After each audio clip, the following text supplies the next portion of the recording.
Hi friends, ಎಲ್ಲರೂ ಹೇಗಿದ್ದೀರಾ? I hope ಎಲ್ಲರೂ ಆರಾಮಾಗಿದ್ದೀರಾ ಅಂತ ಭಾವಿಸ್ತಾ ಇದ್ದೀನಿ.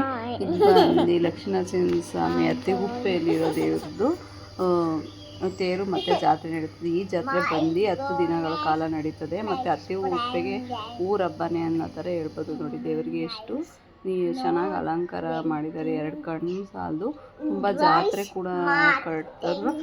ತೇರು ಇಲ್ಲಿ ತುಂಬ ಪ್ರಮುಖವಾಗಿರ್ತದೆ. ತೇರು ದಿನ ಅಂತೂ ತುಂಬ ಜನ ಸೇರಿರ್ತಾರೆ. ಮತ್ತು ಇಲ್ಲಿ ಒಂದು 3 ಡೇಸು ಪ್ರಸಾದ ಭಕ್ತಾದಿಗಳಿಗೆ ಬರೋದೆಲ್ಲ ಇರ್ತದೆ. ನಮಗಂತೂ ಇಲ್ಲಿ ಬೆಂಗಳೂರಲ್ಲಿ ಇದ್ದು ನಾವು ಬಿಡುವಿಲ್ಲದ ಡ್ಯೂಟಿ ಎಲ್ಲ ರಜೆ ಇಲ್ಲದ ಊರಿಗೆ ಹೋಗ್ದೋದೆ ಇಲ್ಲೇ ಒಂದೊಂದು ಏರಿಕೆ ಒಂದೊಂದು ಹಬ್ಬ ನೋಡ್ಬೋದು. ಆ ಥರ ಇದೆ ಅತ್ತಿಗುಪ್ಪೆಯಲ್ಲಿ. ಮತ್ತು ತೇರಾದ ಬೆಳಗ್ಗೆಗೆ ದೀಪ ದೇವ್ರು ಬಂದು ಊರಿಗೆ ಏನಾಗುತ್ತೆ ಅಂತ ಹೇಳ್ತಾರೆ.